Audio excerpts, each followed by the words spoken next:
तो ये जो हमारा सेशन है ये बेसिकली इक्लिप्स पे कोड हम कैसे एग्जीक्यूट करते हैं उसमें वो भी इंक्लूड हो जाएगा। यानी कोड एग्जीक्यूट करने का हमने पहले एक दफ़ा किया हुआ है, हम डिबगिंग का इसमें ज़्यादातर करेंगे।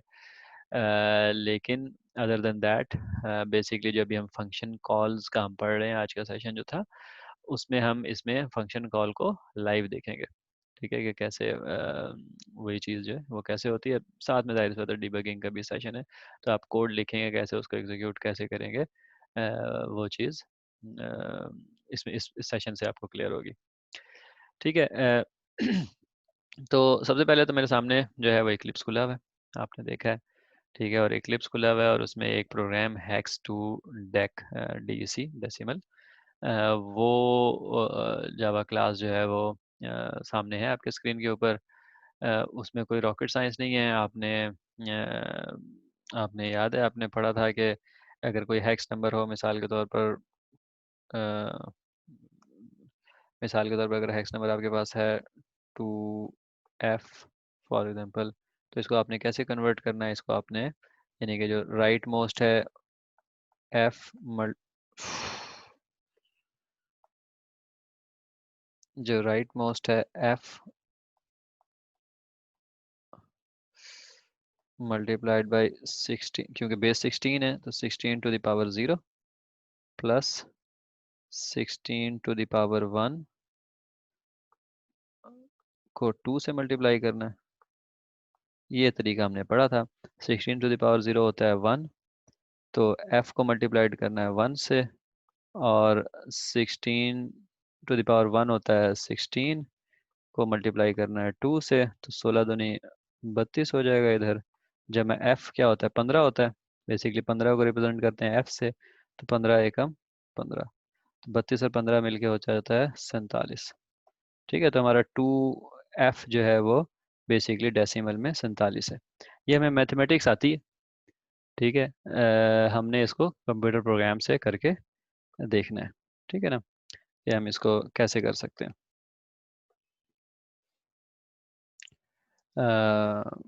चले फिर ट्राई करते हैं। ये हमारा कोड है जो हमने, यानी कि ये बेसिकली आपकी बुक में भी लिखा हुआ है। मैं आपको एक्सप्लेन कर देता हूँ वेरी क्विकली। ये हमारा एक मेन फंक्शन है। ठीक है, हमने मेन फंक्शन में क्या किया है, हमने यूज़र से एक इनपुट लिया है, एक number, input dot next line hacks, कि भाई बताओ किसको हमने कन्वर्ट करें। तो हम यूज़र से पूछ रहे हैं कि आप बताओ किसको कन्वर्ट करें। यूज़र जो है जो भी नंबर एंटर करेगा हम उसको कन्वर्ट करके डेसिमल में करके दे देंगे। ठीक है। उसके बाद एक स्टेप है hex to to upper case. हम इसको चेंज कर देते हैं, हम सिंपल कर देते हैं प्रोग्राम को, सिर्फ हम एक्स कर देते हैं। टू अपर केस का मतलब ये होता है कि वो, यानी कि अगर आपने छोटा एफ या वो लिख दिया है तो वो उसको ठीक कर रहा है, लेकिन हम यहाँ पर हम छोटा एफ लिखेंगे ही नहीं, तो मैं सिंपलीफाइड कर रहा हूँ। ठीक है, ये ऐसे अगर है तो ये बेसिकली एक और फंक्शन है हैक्स टू डेसिमल, ये वाला फंक्शन है। ठीक है, ये हैक्स टू डेसिमल को कन्वर्ट बेसिकली मेन में क्या कर रहा है, कहता है कि मैंने यूज़र से इनपुट ले लिया है, अब मैंने इस फंक्शन को, मुझे पता है ये फंक्शन जो है ना हैक्स को डेसिमल में कन्वर्ट कर देता है। उसको मैं स्ट्रिंग हैक्स की दूं, यानी कि जैसे जैसे अभी हमने एग्जांपल ली थी 2F की, तो 2F की अगर मैं इसको दूंगा तो ये जवाब में मुझे जो है ना रिटर्न जो करेगा, वो क्या करेगा, 47। तो लिहाजा डेफिनेशन अभी हमने देखी थी, हमें याद है ना कि ये जो दोनों पहली चीज़ें हैं वो तो हमारे एक्सेस मॉडिफायर हैं। ये इंटीजर यानी कि ये हमारे पास रिटर्न एक नंबर करेगा। हमारे एग्जाम्पल 2F अगर हम देंगे तो हमारे केस में ये 47 इसने रिटर्न करना है हमें। और स्ट्रिंग पैरामीटर के तौर पे यानी कि जो ये हमने जिसको कन्वर्ट करना है तो हमने इसको वो करना है। बाकी इसके अंदर इसकी इम्प्लीमेंटेशन है कि कैसे करना है। तो जो कैसे करना है उसमें उसने क्या किया हुआ है,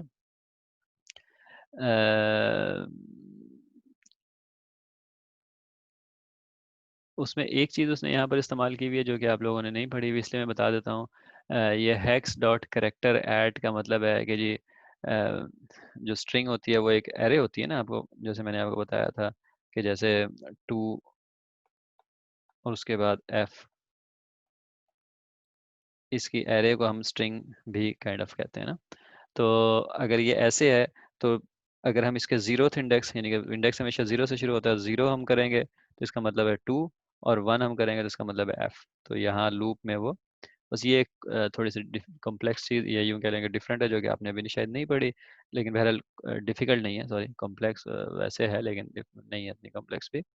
तो ये मैं सिर्फ बता देता हूँ, लेकिन बहरहाल जो हमारे आज का प्रोग्राम का मकसद है कि ये एक मेन फंक्शन है, उसके अंदर एक हेक्स टू डेसिमल कॉल हुआ, और देखें हेक्स टू डेसिमल उसके अंदर से भी एक हेक्स कैरेक्टर टू डेसिमल, कि जो एफ है, जो हमने कहा था ना एफ 15 होता है, ठीक है, तो वो एफ को 15 से कन्वर्ट करने का एक और फंक्शन है। तो प्रैक्टिकली इस फंक्शन के अंदर ये वाला फंक्शन कॉल होगा, इस फंक्शन के अंदर ये वाला फंक्शन कॉल होगा। लेट्स सी ये कैसे होता है, ठीक है। हमारे पास ये नॉर्मल पर्सपेक्टिव है इक्लिप्स का। हमने क्या किया था, हमने सिंपली जो है ना हमने किया होगा न्यू, मैं अभी कर नहीं रहा, मैं बता रहा हूँ, न्यू करके क्लास किया होगा, क्लास करके यहाँ एक नाम दिया होगा हेक्स टू डेसिमल, जो इसका नाम है, ठीक है, ऐसे करके दिया होगा, ये मेन वाले को चेक किया होगा, और ओके जब हमने किया होगा तो अभी वो कह रहा है कि सेम नेम का फाइल बनी हुई है, पर वो नहीं दे रहा। जब हमने ओके किया होगा तो ये वाली फाइल बन गई होगी, ठीक है, जिसमें सिर्फ ये होगा, और हमने उसके बाद ये सारा कोड खुद से लिख दिया, ठीक है, ये कोड लिख दिया और दो फंक्शंस लिख दिए, ठीक है। तो ये जावा का नॉर्मल पर्सपेक्टिव हमारा खुला हुआ है। हमने इसको डिबग करना है, डिबग करने के लिए हमें क्या करना पड़ता है, हमने सबसे पहले इसके ऊपर एक ब्रेक पॉइंट लगा दिया, ठीक है। हमने इसकी पहली लाइन के ऊपर एक ब्रेक पॉइंट लगा दिया। ब्रेक पॉइंट लगाने के लिए हम क्या करते हैं, या तो हम यहाँ क्लिक करके रन में जाएं और ये toggle break point, control shift, या हम कंट्रोल शिफ्ट भी कर दें, या हम टॉगल ब्रेक पॉइंट करें, या तीसरी चीज़ इसके यहाँ पर माउस लगा के आप इसको डबल क्लिक करें तो ये ख़त्म या लगा देगा, या लगा देगा या ख़त्म कर देगा, जो भी आप होगा उसका अपोजिट कर देगा, ठीक है। तो ये लग गया, इसका मतलब है कि जब हम इसको एग्जीक्यूट करेंगे तो यहाँ पर प्रोग्राम रुक जाएगा। हम मज़ीद इसकी डिटेल में नहीं जाते, हम देखते हैं कि जब रुकता है तो क्या होता है। सबसे पहले जब हम इसको डीबग के ऊपर जाके क्लिक करेंगे, यानी कि F11 हम प्रेस करेंगे, तो ये डीबग होना शुरू हो जाएगा। डीबग होना जैसे ही शुरू होता है तो वो कहता है कि भाई मैं वो पर्सपेक्टिव चेंज कर दूं, डीबग वाला कर दूं। मैं कहता हूँ कर लो और इसको रिमेंबर भी रखो। तो ये हमारा डीबग का पर्सपेक्टिव हो गया, ठीक है। ये जो लेफ्ट साइड पर एक कॉल स्टैक दिखाता है, इसको मैं दोबारा लेफ्ट साइड पे ही भेज देता हूँ, ये यहाँ पर कर लेते हैं, ठीक है। ये कॉल स्टैक है। बेसिकली कॉल स्टैक क्या है, मैं आपको इसका मैं थोड़ा सा छोटा कर दूं ताकि आपको कोड नज़र आए, ठीक है। मेरे ख्याल में कोड यहाँ पर नज़र आ रहा है नफ।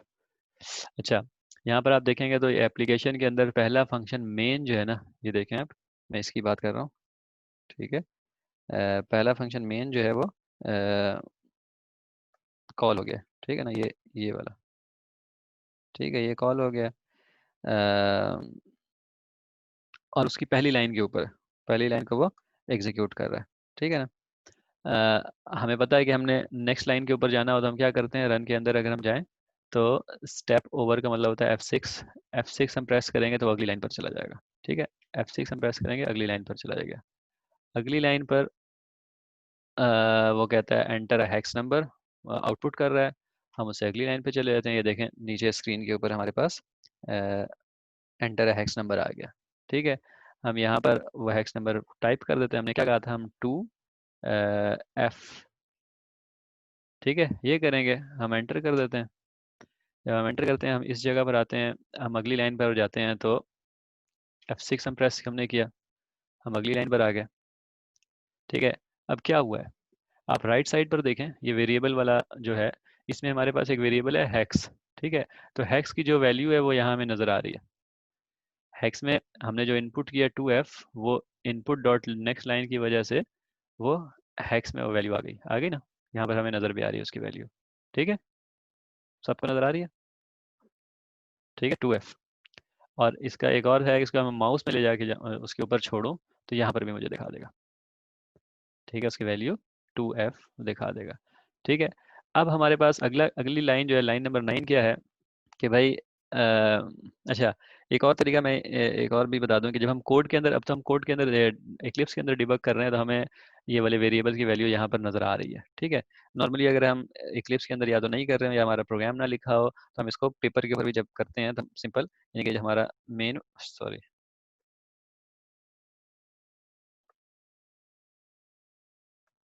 हमारा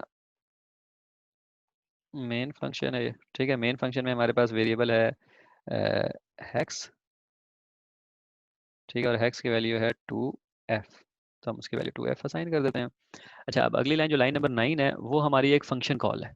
ठीक है, अगर हमने फंक्शन कॉल का मतलब है कि जी अब अगला जो फंक्शन है वो ये वाला एग्जीक्यूट होगा। ठीक है, लाइन नंबर 9 के बाद लाइन नंबर 10 एग्जीक्यूट फौरन नहीं होगा जब तक के फंक्शन जो है हेक्स टू डेसिमल फिनिश ना हो जाए। हमने यही कहा था ना कि जब उस लाइन के ऊपर ये आ जाता है हेक्स टू डेसिमल, यानी कि अगले फंक्शन का नाम आ जाता है, तो फिर फंक्शन, हमने जो वो कहे थे ना कि कंट्रोल फ्लो चेंज करने का, तो फंक्शन जो है वो एक बड़ा स्ट्रॉन्ग कंट्रोल फ्लो चेंज करने वाला कंट्रोल फ्लो स्टेटमेंट है। ठीक है, जो अगर फंक्शन कॉल आ जाए तो कुछ और नहीं होता, वो फंक्शन ही एग्जीक्यूट होता है, there is no other way. यानी कि अगर अनटिल और अनलेस के फंक्शन कंडीशनल है, लेकिन अगर फंक्शन कॉल उसके लाइन में आ गई तो वो फंक्शन को एग्जीक्यूट करने चला जाएगा। और फंक्शन को एग्जीक्यूट करने जाने का मतलब क्या है कि पहली लाइन नंबर 15 पर आ जाएगा। वो कैसे आएगा, हम दोबारा रन के मेन्यू में जाते हैं, तो हमारे पास हमने पहले F6 किया था स्टेप ओवर, अब स्टेप इनटू करेंगे। ठीक है, F5 का मतलब है स्टेप इनटू, यानी कि अगर कोई चीज फंक्शन है तो उस फंक्शन के अंदर स्टेप इनटू कर दो। तो हम F5 करते हैं। मैंने F5 प्रेस किया है और कुछ नहीं हुआ, मैं दोबारा करता हूँ। ठीक है, तो ये जो ग्रीन सिलेक्टेड लाइन आ गई, इसका मतलब है कि कंट्रोल हमारे पास यहाँ पर आ गया। ठीक है, जैसे ही हमारे पास यहाँ पर कंट्रोल आया, अब देखिए मैं F6 करूंगा ताकि अगले लाइन पर चला जाए।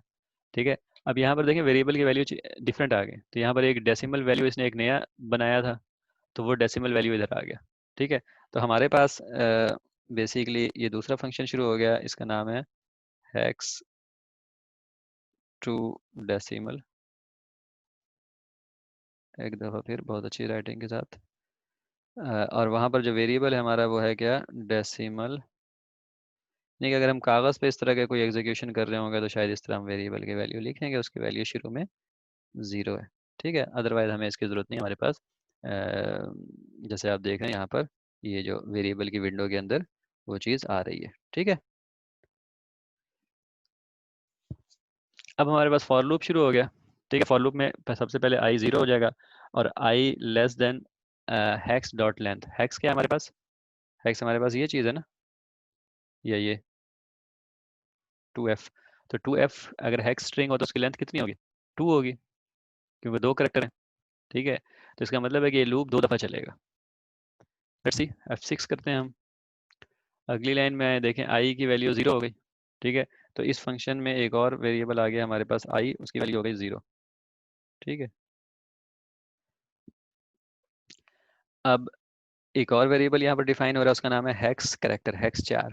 ठीक है, हेक्स 4 जो है वो इस लाइन पर डिफाइन हो रहा है, और डिफाइन होने साथ साथ इनिशलाइज भी हो रहा है कि हेक्स डॉट करेक्टर एट आई।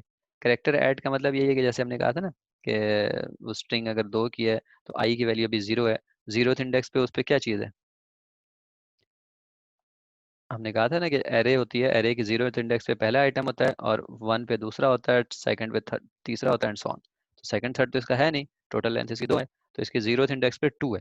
तो लिहाजा जो करेक्टर है 2 का, वो हेक्स करेक्टर को असाइन हो जाएगा। हम अगली F6 करते हैं, देखें यहाँ पर हेक्स करेक्टर को 2 असाइन हो गया।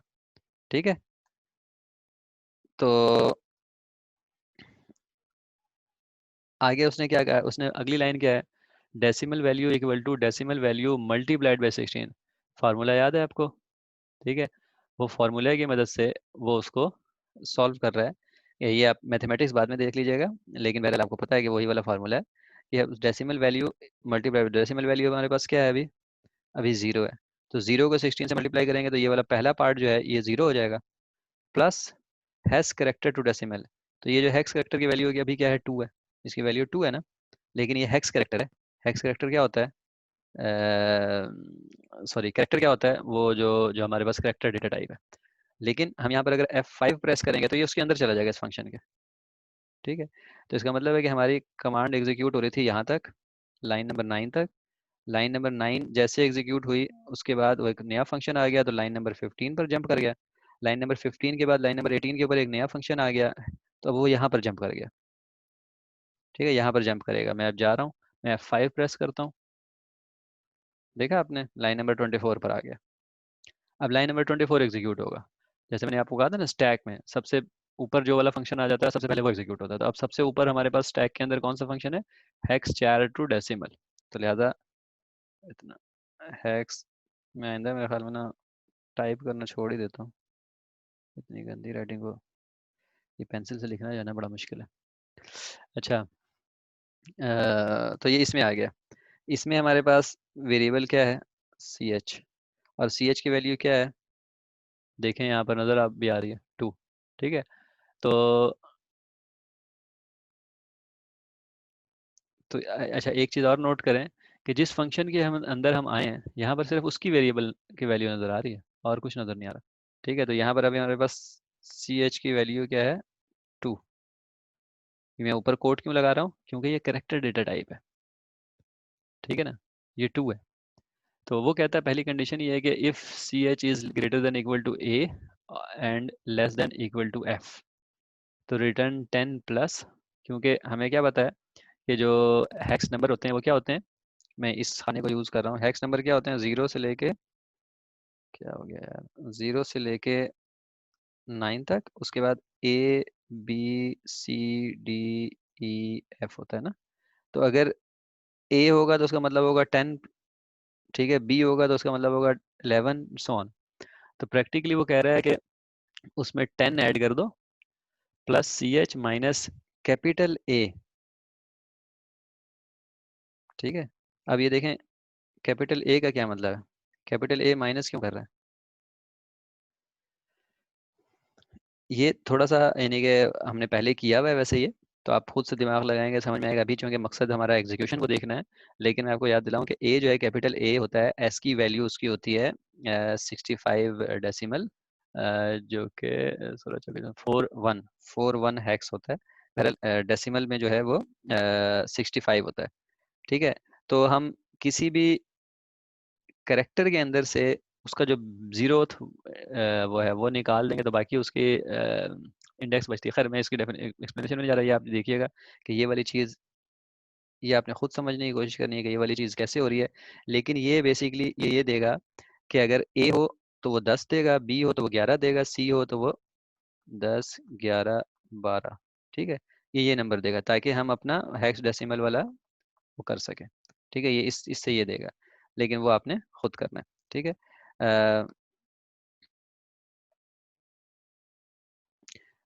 अभी के केस क्या है, अभी हमारा 2 है, तो करेक्टर जो है वो ए या एफ के बीच में नहीं है, एल्स के पेज में आएगा, तो करेक्टर माइनस 0। बहरहाल ये दोनों चीज़ें आपने खुद देखनी है कि क्या हो रहा है, लेकिन इवेंचुअली जो है इसका मतलब क्या होगा कि 2, उसकी वैल्यू 2 आ जाएगी, तो ये रिटर्न जो है वो यहाँ पर जो है सी एच माइनस, जब आप अपने कोड के अंदर कहीं पर भी 2 का करेक्टर यानी कि करेक्टर 2 माइनस 0 का करेक्टर करेंगे तो उसकी वैल्यू 2 आएगी, डिजिट 2। ठीक है, तो ये 2 रिटर्न करेगा इस लाइन के ऊपर, रिटर्न लाइन नंबर 28 के ऊपर। ठीक है, जब ये 2 रिटर्न करेगा तो इसका मतलब क्या होगा, फंक्शन रिटर्न, रिटर्न आपको याद है हमने पढ़ा था, रिटर्न का मतलब क्या होता है कि फंक्शन ये वाला खत्म हो गया। तो ये वाला जब फंक्शन खत्म होगा तो देखते हैं क्या होता है, हम F6 करते हैं। ये इफ जो है वो फॉल्स है क्योंकि करेक्टर जो है 2 है, हमारा 2 जो है वो ए और एफ के बीच में नहीं है, तो वो इधर आ जाएगा। और यहाँ सी एच माइनस 0 जो है वो यहाँ आप देख रहे हैं ये वेरिएबल वाला सेक्शन जो है, इस वाले सेक्शन के अंदर एक अगला ये लाइन है एक्सप्रेशन। मैं एक्सप्रेशन में आके फर्ज किया यहाँ पर अगर मैं ये लिखूं, ये ऐड न्यू एक्सप्रेशन, यहाँ पर मैं लिखूं 2 जो हमारा सी एच था ना, ठीक है, या मैं इधर सी एच लिख दूं, सी एच जो हमारा वेरिएबल है माइनस जो यहाँ पर एक्सप्रेशन लिखी हुई है, यहाँ एक्सप्रेशन क्या लिखी हुई है, 0। ठीक है, तो इसकी वैल्यू क्या बनती है, देखना वैल्यू 2 बनती है। ठीक है, ये ऐसे भी अगर मैं करूँ इसको कि 2,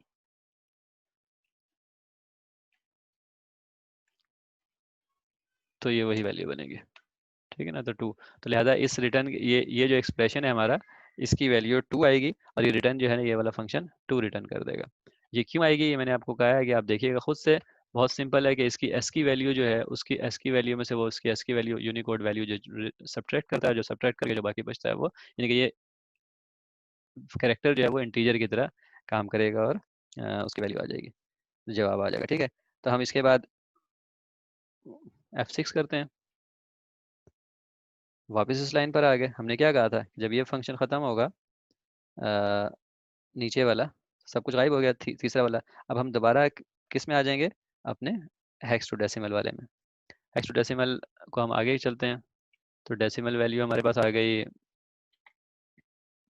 वेरिएबल सेक्शन में मैं वापस चलता हूँ, डेसिमल वैल्यू 2 आ गई। ठीक है, और लूप में जो कि स्ट्रिंग के अंदर 2 कैरेक्टर हैं, एफ है, तो अब एफ के लिए ये चलेगा। ठीक है, हमारा हेक्स कैरेक्टर जो है वो क्या आ गया, ये एफ हो गया। ठीक है ना, ये वाला। अब हम दोबारा अगर उसके अंदर जाएंगे, इस तीसरे फंक्शन के अंदर, तो ये ए और एफ के बीच में है, तो ये एफ वाला इस वाली लाइन में आएगा।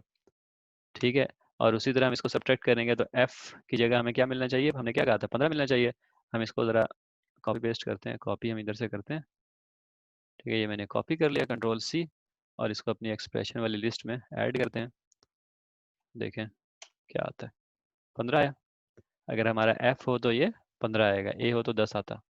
ठीक है, तो ये लिहाजा यहाँ से 15 रिटर्न कर रहा है। हम F6 करते हैं, ये वाला फंक्शन दोबारा खत्म हो जाएगा क्योंकि रिटर्न की स्टेटमेंट है।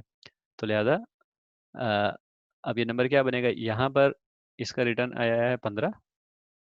ठीक है, और डेसिमल की वैल्यू हमारे पास है, यहाँ वेरिएबल वाले सेक्शन में दोबारा आते हैं।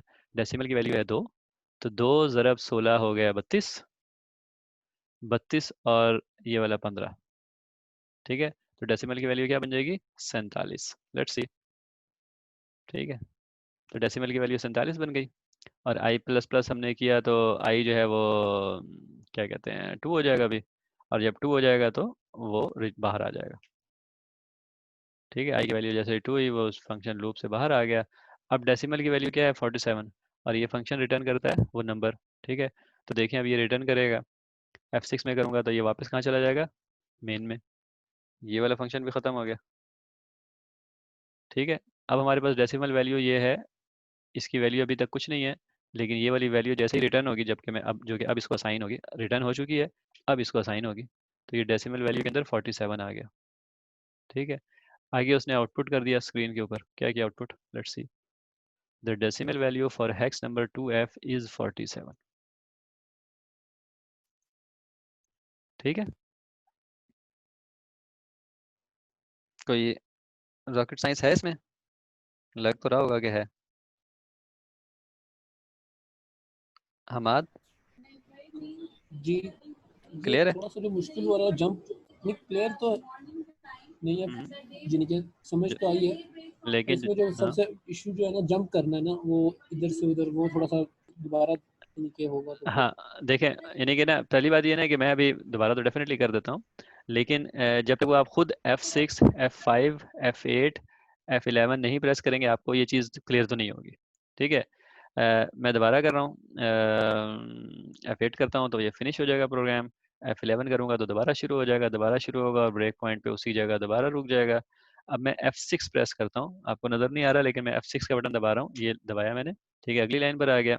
अभी वो लाइन नंबर 7 के ऊपर है, एंटर है हेक्स नंबर, अभी उसने एग्जीक्यूट नहीं किया। ठीक है, अब मैं F6 दबाऊंगा, उसको एग्जीक्यूट करेगा। तो देखें स्क्रीन के ऊपर नीचे आ गया के एंटर है हेक्स नंबर। यहाँ पर मैं हेक्स नंबर टाइप कर देता हूँ, जैसे 2F किया था लास्ट टाइम। मैं अब कर देता हूँ कोई ऐसा नंबर करना चाहिए जो आपको आसानी से याद भी हो जाए। FF कर देता हूँ मिसाल के तौर पर। अगर मैं FF करूँगा तो ये बन जाएगा 255 if I am not wrong. हाँ, तो फिर उसके बाद मैं F6 करूँगा, तो ये हेक्स के अंदर यहाँ पर आपको वेरिएबल कहाँ गया, कर्सर कहाँ गया भाई, मैंने क्या प्रेस कर दिया।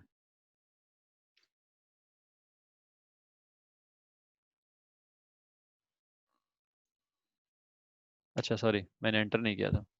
अच्छा, मैंने एंटर कर दिया, तो अब मैंने F6 में इधर प्रेस करूँगा, तो ये देखें, ओ, ख़त्म कर दिया।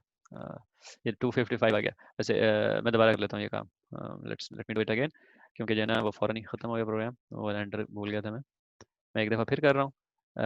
F11 पहली लाइन पर आया, F6 दूसरी 7 लाइन नंबर 7 पर आया, लाइन नंबर 7 लाइन नंबर 8 पर आया, एंटर हैक्स नंबर। मैं अब हैक्स नंबर एंटर करता हूँ, क्या जो हमने अभी डिस्कस किया था, FF, और एंटर प्रेस करता हूँ। मैं इधर वापस आता हूँ, F6 करता हूँ, तो हमारे पास हैक्स में स्ट्रिंग आ गई FF, ये स्क्रीन पर आपको नज़र आ रही है। ठीक है, जैसे ही हम किसी ऐसे लाइन के ऊपर आते हैं जहाँ पर एक्सप्रेशन जो है ना वो या तो फंक्शन, बल्कि फंक्शन है, ठीक है। अगर फंक्शन है तो इसका मतलब है कि उस फंक्शन के अंदर मैं जा सकता हूँ, ठीक है ना। इस ये जब मैं इस लाइन के ऊपर, लाइन नंबर 9 के ऊपर आया, तो इसका मतलब क्या था कि अब ये एक फंक्शन है। अगर ये फंक्शन है तो देयर इज अ पॉसिबिलिटी कि मैं चाहूँ तो इस फंक्शन के अंदर में जाऊँ। तो अगर तो अब मैं प्रेस करूंगा F6, इसका मतलब होता है स्टेप ओवर। रन के अंदर में जाऊँ ना, तो ये देखें स्टेप F6 क्या है, F6 क्या चीज़ है, स्टेप ओवर। स्टेप ओवर का मतलब होता है कि अंदर मत जाओ, ठीक है। और F5 का मतलब होता है कि स्टेप इनटू, ठीक है। तो मैं अगर यहाँ पर स्टेप इनटू करना, मैंने उस फंक्शन में अगर जाना है, तो मैं F5 प्रेस करूंगा। अब मैं F5 प्रेस करता हूँ तो मैं इस फंक्शन के अंदर आ गया, ठीक है। और अब मैं उसको F6 करके रन करता रहूंगा, अनलेस कि मैं उस जगह जाऊं कि जहां एक और फंक्शन आ गया। जब एक और फंक्शन आ जाएगा तो फिर मैंने डिसाइड करना है कि क्या मैं उस फंक्शन के अंदर जाके देखना चाहता हूँ कि कोड कैसे चल रहा है। अगर तो जाहिर सी बात है, जब पहली दफ़ा ये चीज़ अगर हमें क्लियर करनी है तो हम इसके अंदर जाएंगे। लेकिन फ़र्ज़ कर लेते हैं हमें क्लियर है, हमें इसके अंदर नहीं जाना। तो अब देखिए मैं प्रेस करूंगा F6, मैं F6 प्रेस करूंगा, वो अपने लूप में इधर वापस आ जाएगा।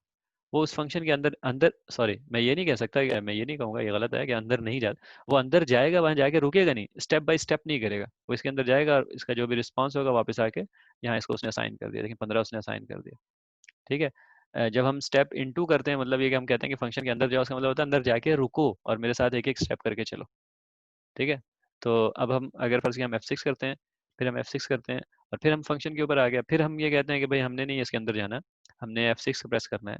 तो इसका मतलब होगा कि भाई इस प्रोग्राम को, इस फंक्शन को तुम जाओगे तो सही, उसने तो कंट्रोलर अब ये जो कि कंट्रोल फ्लो स्टेटमेंट आ गई, hex character to decimal function है, फंक्शन का मतलब है control flow statement, control flow statement का मतलब है कि इस पे कंट्रोल अब लाइन नंबर 24 पे जाना ही जाना है, there is no other way, ठीक है। तो अगर लाइन नंबर 24 पे जाना है तो भाई वो कहता है जाओ और अपना ये वाला काम प्रोसेस करके वापस इधर आ जाओ, मुझे अंदर जाने की जरूरत नहीं है। तो मैं F6 प्रेस कर रहा हूँ, ठीक है। मैं F6 प्रेस करूंगा तो ये दोबारा इधर आ गया। अब ये चूंकि 2 दफा लूप चल चुका है, हमारे 2 ही करेक्टर थे, तो दोनों सॉल्व हो गया, ठीक है। तो हम F6 प्रेस करेंगे तो ये बाहर आ जाएगा, और फिर हम F6 प्रेस करेंगे तो रिटर्न की कमांड क्या होती है, वापस चलो, ये खत्म हो गया ये वाला काम, ठीक है। जब ये काम खत्म हो गया तो मैं प्रेस करूंगा तो मैं वापस इस जगह आ जाऊंगा जहां से कॉल हुआ था, ठीक है।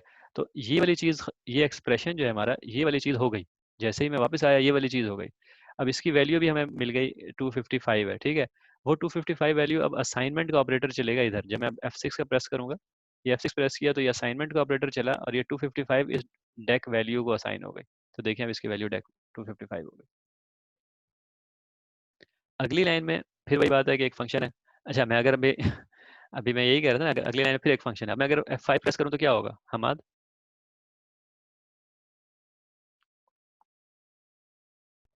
नेक्स्ट लाइन हम्म, यानी क्या कि होगा? नेक्स्ट लाइन में चलो। नहीं, F5 का मतलब होता है इसके अंदर जाओ, उस फंक्शन के अंदर जाओ, ठीक है। तो इस स्टेप फंक्शन का 2 नाम है पे। प्रिंट एलन। अब मैं F5 प्रेस करके दिखाता हूँ आपको, मैं प्रेस करूंगा F5 तो वो नहीं गया अंदर। ये सिस्टम का फंक्शन है, ठीक है। अगर तो मैं सिस्टम के फंक्शन के सारे कोड यहाँ लगा दूंगा तो फिर उसके अंदर जाएगा। ये वाले जो फंक्शन है जो कि सिस्टम के अंदर है नॉर्मली इक्लिप्स, क्योंकि हमें उसके अंदर जाने की जरूरत नहीं है, वो हमारे लिए, क्योंकि हम डिबग जब करते हैं तो हम अपना कोड को देखना चाहते हैं ना, ठीक है। तो जब भी हम हमारा अपना कोड होगा, जैसे ये वाला कोड है, ठीक है, जैसे ये वाला कोड है, तो हम उस फंक्शन के अंदर जाने के लिए 5 इस्तेमाल करेंगे। अगर हमने उस फंक्शन के अंदर नहीं जाना, कि ठीक है हमें वो पता है कि वो क्या करता है, हमारा गलती शायद कोई कोड की इधर है या हम कोड की एग्जीक्यूशन इधर देखना चाहते हैं, तो हम F6 यूज़ करेंगे, ठीक है। और जैसे मैंने कहा कि इसका कोई और हल नहीं है सिवाय इसके कि आप इसको बार बार करेंगे तो इवेंचुअली ये ना आपको बिल्कुल क्लियर हो जाएगा। और ये ही, यानी कि ये चीज़ आपकी प्रोग्रामिंग को आसान करने के लिए, ठीक है ना। फिर आप कोड की गलती वगैरह को फौरन इसमें से देख लेंगे। इनको आप मज़ीद एक्सप्लोर जाहिर सी बातें करेंगे। ये जो वेरिएबल्स का सेक्शन है, इसमें ऑटोमेटिकली जो भी नंबर प्रोसेस कर रहा होता है वो सारे वेरिएबल्स यहाँ पर शो करता है। और ये जो एक्सप्रेशन का जो सेक्शन है, वहाँ पर आप अपने एक्सप्रेशन कुछ लिख के उनको वो एग्जीक्यूट कर सकते हैं। और ये एग्जीक्यूट जब करते हैं तो ये एक्चुअल एग्जीक्यूशन होती है, यानी कि कोड का पार्ट बन जाता है, ठीक है। बहरहाल ये सब चीज़ें आप आहिस्ता आहिस्ता सीखेंगे, लेकिन अभी का जो था हमारा, वो हमने एक सिंपल फ्लो देखना था ताकि वो चीज़ हमें क्लियर हो। और F8 याद है हमें क्या था? F8 का मतलब था कि बस यहाँ से आगे रन कर जाओ, डोंट स्टॉप एनीवेयर। तो अच्छा, डोंट स्टॉप एनीवेयर का मतलब ये है कि जहाँ पर भी हम ये ब्रेक पॉइंट लगा देंगे, अगर फर्ज हम यहाँ पर ब्रेक पॉइंट लगा देते हैं, ठीक है, इस फंक्शन के अंदर हम ब्रेक पॉइंट लगा देते हैं, फिर क्या होगा, फिर हम चाहे F6 करें चाहे F5 करें, वो यहाँ के इस ब्रेक पॉइंट पे लाजमी रुकेगा। जब भी कंट्रोल फ्लो इस ब्रेक पॉइंट पे आएगा तो यहाँ लाजमी रुकेगा, ठीक है। ये एनी केस यानी कि ये चीज़ मैंने आपको एक ऐसे लैब एक्सरसाइज के तौर पे समझाई है। ठीक है, ये लेक्चर वगैरह में इस तरह समझाने की ज़रूरत भी नहीं है, क्योंकि ये आपने प्रैक्टिस है, आपने करके ये समझना है। ठीक है ना, तो एज लैब समझें इसको आप, और ये आप करेंगे तो इंशाल्लाह ये क्लियर होगा, और आप प्रोग्राम वगैरह लिख सकेंगे जो कि अब आपने लिखना है। ठीक है, मैंने F8 प्रेस किया, प्रोग्राम ख़त्म हो गया। कोई एरर दे रहा है, लेकिन बहरहाल उसका इससे ताल्लुक नहीं है। ठीक है, we are done here for this part.